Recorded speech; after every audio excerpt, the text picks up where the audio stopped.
అందరికీ నమస్కారమండి. Welcome to my channel. Andhra Pradesh రాష్ట్ర వ్యాప్తంగా ఉన్న మహిళలకు రాష్ట్ర ప్రభుత్వం అయితే గొప్ప శుభవార్త అయితే చెప్పిందండి. ప్రస్తుతం మనకి ఎన్నికల టైంలో రాష్ట్ర ప్రభుత్వం అయితే హామీ అయితే ఇవ్వడం అయితే జరిగింది కదా! ప్రతి నెల కూడా అర్హులైన ప్రతి ఒక్కరికి రూ. 1,500 అందిస్తామని చెప్పి హామీ అయితే ఇవ్వడం అయితే జరిగింది గదండీ! అయితే ప్రస్తుతం దీనికి సంబంధించి గాను నిధులు కేటాయించి విడుదల చేయడానికి రాష్ట్ర ప్రభుత్వం సిద్ధమవుతున్నట్లుగా తెలుస్తుందనమాట.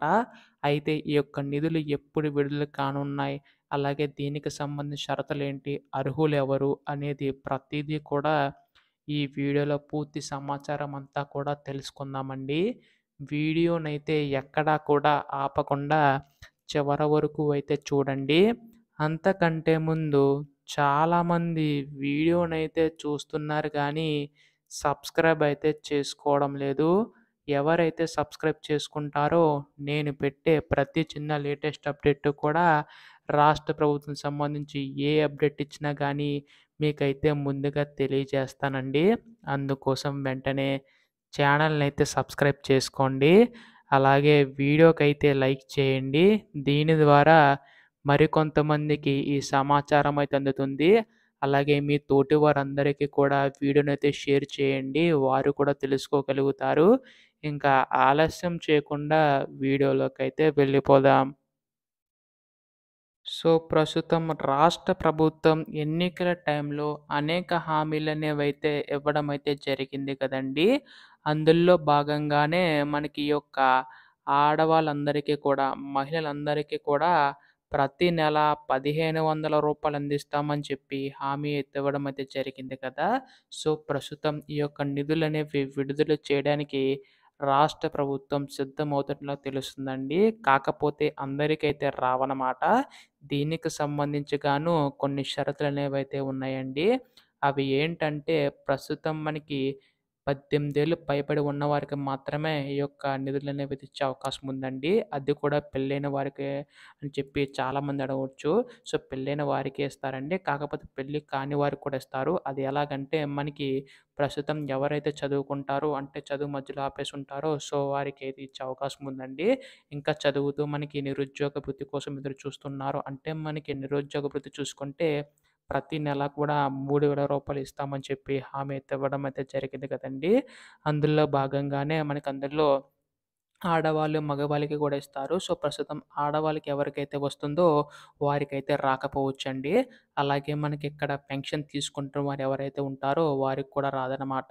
అలాగే ఆశా వర్కర్ల జీతాలు ఎవరైతే తీసుకుంటారో వారికి కూడా రాకపోవచ్చండి. అయితే ఎవరికొస్తుందని చెప్పేసి అయితే అడుగుతున్నారు. మనకి ఇక్కడ 18 ఏళ్ళు పైబడి నిండిన వారు ఎవరైతే ఉంటారో వారికి మాత్రం ఇచ్చే అవకాశం ఉందండి రాష్ట్ర ప్రభుత్వం అయితే. దీనికి సంబంధించి గాను కంపల్సరీగా తెల్ల రేషన్ కార్డ్ అయితే కలిగి ఉండాలనమాట. అలాగే మనకి ఇంటిలో ఎవరైనా ట్యాక్స్ పే చేస్తే వారికైతే రాదండి. అలాగే మనకి ఇంటిలో ఎవరైనా గవర్నమెంట్ ఎంప్లాయీ అయితే మాత్రం వారికి కూడా రాదనమాట. ముఖ్యంగా 4 చక్రాల వాహనాలు కలిగి ఉంటే మాత్రం వారికి కూడా ఇవ్వకపోవచ్చండి. అయితే మనకి గవర్నమెంట్ పెన్షన్ తీసుకుంటున్న వారికి కూడా ఈ యొక్క పథకం అయితే రాదనమాట.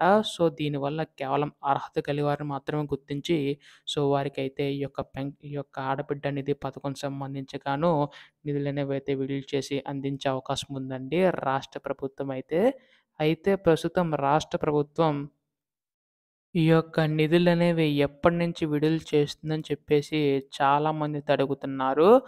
మొన్న జరిగిన క్యాబినెట్ మీటింగ్‌లో కూడా మనకి అనేక పథకాలకు సంబంధించి కూడా ప్రస్తావన రావడం అయితే జరిగిందండి. అందులో భాగంగానే మనకి ఈ యొక్క ఆడబిడ్డ నిధి పథకం సంబంధించి కూడా నిధులనేవైతే విడుదల చేస్తామని తెలవడం అయితే జరిగిందనమాట. ప్రస్తుతం మనకి ఈ యొక్క ఉగాది కానుక నాడు ఈ యొక్క ఆడబిడ్డ నిధి పథకం సంబంధించి గాను రూ. 1,500 అనేవైతే రాష్ట్ర ప్రభుత్వం జమ చేసే అవకాశం ఉందండి. ఖచ్చితంగా అర్హత కలిగినవారు మాత్రమే ఈ యొక్క డబ్బులనేవైతే జమ అవుతాయన్నమాట. మనకి ప్రతి నెల 1500 ఇస్తారా? లేదంటే రూ. 18,000 ఇస్తారా? అనేది అయితే వేచి చూడాలండి ఒకేసారి. సో, దీనికి సంబంధించి గాను రాష్ట్ర ప్రభుత్వం అయితే మనకి త్వరలో అయితే అప్డేట్ అయితే ఇవ్వనుందండి. అంతల్లోగా మీరు కంపల్సరీగా ఈ కేవైసీ అయితే నమోదు చేయించుకోవాల్సి ఉంటుందన్నమాట. అంటే మీ యొక్క ఫోను నంబర్, ఆధార్ కార్డ్ అలాగే మీ యొక్క బ్యాంక్ అకౌంట్ అన్నీ కూడా లింకప్ అయి ఉండాలండి. ఇలా ఎవరికైతే లింకప్ అయి ఉంటుందో వారికి మాత్రమే ఈ యొక్క డబ్బులనేవైతే ఇచ్చే అవకాశం ఉందన్నమాట. సో, ఖచ్చితంగా ఈ అర్హుల లిస్ట్‌లో మీ పేరైతే ఉండాలన్నమాట. సో, ఇటువంటి లేటెస్ట్ అప్డేట్స్ అన్నీ కూడా ప్రస్తుతం మనకి ఏ చిన్న అప్డేట్ వచ్చినా మీరు తెలుసుకోవాలనుకుంటే మాత్రం దయచేసి వెంటనే ఛానల్‌నైతే సబ్స్క్రైబ్ చేసుకోండి మిత్రులారా. ధన్యవాదములు. జై హింద్.